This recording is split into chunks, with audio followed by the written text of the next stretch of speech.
ढिल्लन को किसने मारा असली थप्पड़? किस अदाकारा ने दिया बॉलीवुड को वैनिटी वैन? महज 16 साल की उम्र में फिल्म इंडस्ट्री पर किसने किया राज? सफलता, ग्लैमर, प्यार और दर्द की बेमिसाल कहानी। 80s के दशक का भारतीय हिंदी सिनेमा का वो मासूम सा चेहरा, उसकी कमसिन अदा और बोल्ड अंदाज, जिसके लाखों दीवाने थे। लेकिन क्या आपको पता है, वो कभी फिल्मों में आना ही नहीं चाहती थी। उन्हें अपने भाई बहनों की तरह एक सफल डॉक्टर बनना था, मगर नियति उन्हें फिल्मों की दुनिया में लेकर आ गई। लेकिन आपको जानकर आश्चर्य होगा कि फिल्मों में आने से पहले कॉन्फिडेंट, स्ट्रॉन्ग और जिद की पक्की उस लड़की ने उस जमाने के सबसे मशहूर निर्माता निर्देशक यश चोपड़ा की सुपरहिट फिल्म में काम करने से सख्त मना कर दिया था। जिस लड़की को मिस यंग इंडिया कॉन्टेस्ट देखना था, वो उसकी विनर कैसे बन गई? और जिस सुपरहिट फिल्म में काम करने से उन्होंने मना कर दिया था, उसी फिल्म में काम करते वक्त किस अभिनेता ने सच में उनको चाटा मारा? और जब स्टारडम मिला तो पति की बेवफाई से सुधारने के लिए एक्स्ट्रा मैरिटल अफेयर चलाने की बात मन में ठान ली, और यही गलती उनके जीवन की सबसे बड़ी गलती साबित हो गई। तो नमस्कार दोस्तों, स्वागत है आपका हमारे खास शो में। आज हम बात करने जा रहे हैं अपनी खूबसूरती और मासूमियत ने बॉलीवुड के पर्दे पर राज करने वाली पूनम ढिल्लोन की, जिनकी जिंदगी ने बहुत ही दिलचस्प, दिल दहला देने वाली और अनकही कहानियां छुपा रखी हैं। तो चलिए शुरू करते हैं पूनम ढिल्लोन के जीवन की एक ऐसी कहानी जो हर दिल को छू जाए। जन्म और ब्यूटी कॉन्टेस्ट। पूनम ढिल्लोन का जन्म 18 अप्रैल 1962 को उत्तर प्रदेश के कानपुर शहर में हुआ था। उनका परिवार एक संस्कारी और शिक्षित परिवार था और वो डॉक्टर बनने का सपना देखा करती थी। ईयर 1978 में चंडीगढ़ में एक beauty contest miss young India का आयोजन होने जा रहा था। पूनम और उनकी सहेली इस प्रोग्राम को सामने से देखना चाहती थी, लेकिन पता करने पर यह पता चला कि ये प्रोग्राम में बाहरी लोग शामिल नहीं हो सकते। उस प्रोग्राम को देखने की चाहत में पूनम ने उस ब्यूटी कॉन्टेस्ट का फॉर्म भर दिया और उसमें हिस्सा ले लिया। पर किस्मत की लकीरें देखिए कि जिस प्रोग्राम को पूनम महज पास से देखना चाहती थी, उसकी वो विजेता बन गई।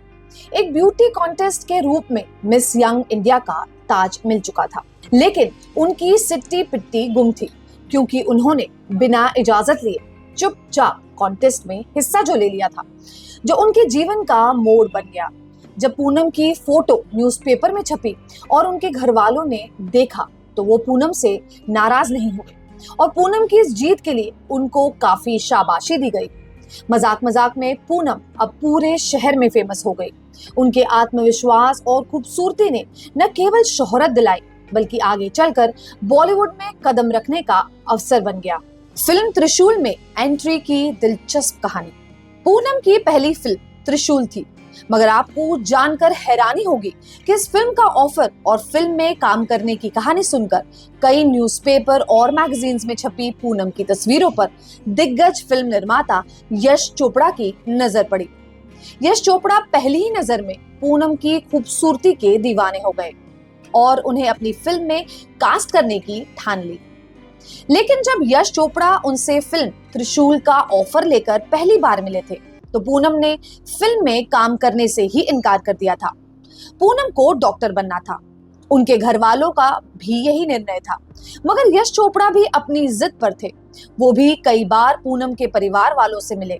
कई बार मिलने पर यह तय हुआ कि पूनम इस फिल्म में काम जरूर करेगी, मगर शर्त ये थी कि वो गर्मियों की छुट्टी में ही काम करेगी। इस तरह से पूनम ने अपनी पहली ही फिल्म में बड़े बड़े एक्टर्स अमिताभ बच्चन, शशि कपूर, संजीव कुमार, हेमा मालिनी और सचिन के साथ काम किया, जिसमें वो अभिनेता संजीव कुमार की बेटी बनी थी। इस फिल्म ने उनका बोल्ड किरदार और अदाकारी ने दर्शकों का दिल जीत लिया। लेकिन क्या आप जानते हैं कि फिल्मी दुनिया में कदम रखते ही पूनम को किस बड़ी चुनौती का सामना करना पड़ा था? शशि कपूर का चर्चित थप्पड़। फिल्म त्रिशूल के सेट पर एक सीन में शशि कपूर को पूनम को थप्पड़ मारना था। ये सीन बार बार रीटेक होने के बावजूद सही नहीं हो रहा था और फिर एक दिन बिना किसी चेतावनी के शशि कपूर ने पूनम के गाल पर इतनी जोर से थप्पड़ मारा कि वो बुरी तरह से चौंक गई। ये सीन कैमरे में कैद हो गया और बाद में सबसे चर्चित सीन बना और उनकी अदाकारी की सबने बहुत तारीफ की। स्टारडम और इंडस्ट्री पर राज। देखते ही देखते पूनम का करियर बुलंदियों पर पहुंच गया। 1979 में बनी फिल्म नूरी सुपर हिट रही। उसके बाद रेड रोज, दर्द, रोमांस, सोहनी महिवाल, तेरी मेहरबानियां, समुंदर, सवेरे वाली गाड़ी, कर्मा, नाम और मालामाल जैसी दर्जनों हिट फिल्में उन्होंने दी। लेकिन उनकी निजी जिंदगी में एक खालीपन सा था। ये खालीपन तब और बढ़ा जब उनके जीवन में आए अशोक ठकेरिया। एक समय था जब पूनम और अशोक की शादी ने दोनों की जिंदगी को खुशियों से भर दिया था। पूनम के लिए जब डायरेक्टर ने खरीदा था बंगला। त्रिशूल की बड़ी सफलता के बाद उनकी दूसरी फिल्म नूरी थी। रमेश तलवार ने पूनम के साथ काम करने की इच्छा जाहिर की और यश चोपड़ा से बातचीत की। यह आइडिया यश चोपड़ा को बहुत पसंद आया और फिल्म की शुरुआत हो गई। इस फिल्म की शूटिंग के दौरान रमेश और पूनम बहुत करीब आ गए थे। रमेश को पूनम से प्यार हो गया था और जब पूनम ने मुंबई में रहने की इच्छा जताई थी तब रमेश तलवार ने पूनम के लिए एक बंगला भी खरीद लिया था।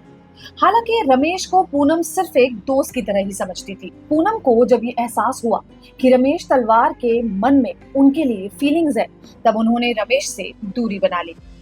यश चोपड़ा से जुड़ा था नाम। इसी दौरान पूनम का नाम यश चोपड़ा से जुड़ा। उस वक्त के सबसे चर्चित बॉलीवुड गॉसिप में से एक ये था।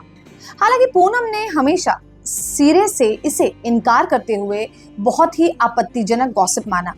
लेकिन ये बात भी सच है कि पूनम के करियर को बनाने में यश चोपड़ा का बहुत बड़ा हाथ है। राज सिप्पी और पूनम। पूनम की जिंदगी के दूसरे सबसे अहम प्रोड्यूसर थे राज सिप्पी। राज और पूनम की मुलाकात एक शूटिंग के दौरान हुई थी और पूनम को राज से प्यार हो गया था। हालांकि राज शादीशुदा थे।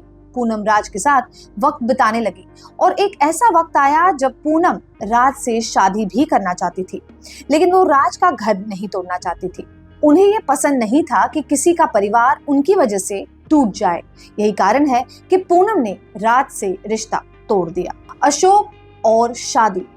पूनम की जिंदगी में 1988 का साल बहुत से बदलाव लेकर आया।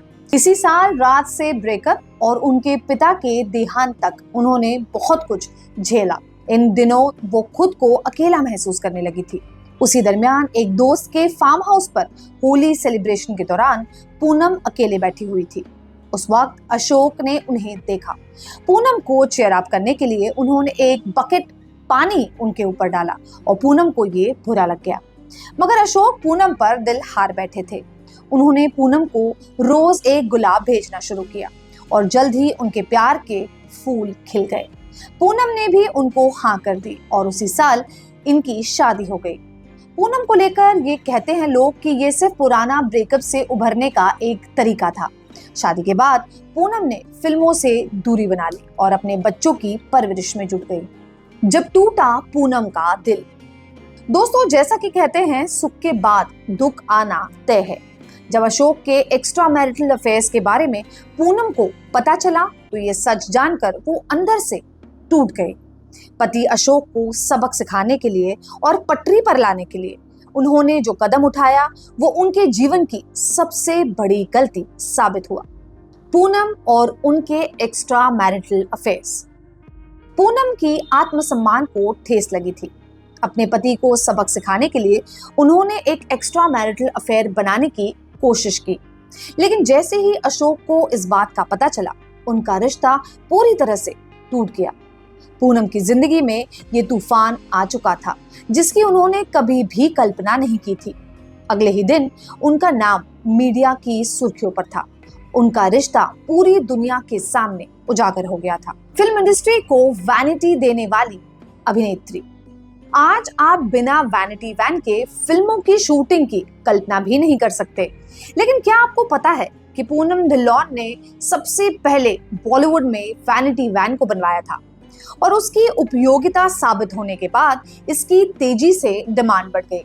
खासकर अभिनेत्रियों के लिए तैयार होने, फ्रेश होने और हर शॉट्स के बाद ड्रेस चेंज करने के लिए वैनिटी वैन फिल्म शूटिंग का एक अहम हिस्सा बन गया। मगर बहुतों को नहीं मालूम ये काम भी पूनम ने ही किया था।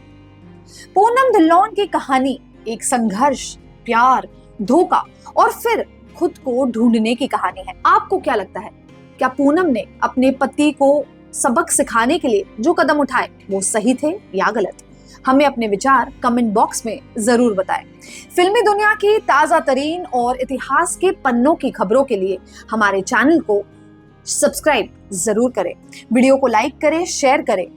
मिलते हैं अगले अंक में, तब तक के लिए प्लीज टेक केयर।